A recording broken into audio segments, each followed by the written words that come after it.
আমার সাথে তার আইসিইউতে যে কথা হয়েছে, আমি বললাম যে তুমি কেন এই কাজ করতে গেলা? বলে আমার বাচ্চারা আমার সামনে সব পুইরা মারা যাচ্ছে, আমি এটা কিভাবে সহ্য করি। আমি সর্বোচ্চ চেষ্টা করছি বাচ্চাদের, কিছু বাচ্চা বের করছি, আরো কিছু বাচ্চা বের করতে গেছি, এমন সময় এক্সপ্লোশন আরো জোরে হয়ে আমি আর কিছু নেই।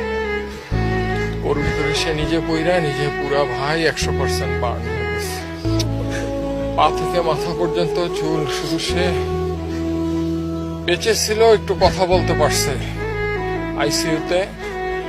তারা যখন চিকিৎসা নিছে এবং তাকে যখন লাইফ সাপোর্টে নেওয়ার আগ পর্যন্ত সে লাস্টে একটা কথাই বলছে যে আমার হাতটা একটু, ডান হাতটা দিয়ে বলছে আমাকে একটু শক্ত করে ধরো ডান হাতটা।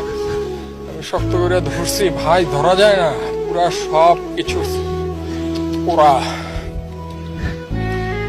বুকের এখানে নিয়ে বললো তোমার সাথে আমার আর দেখা হবে না।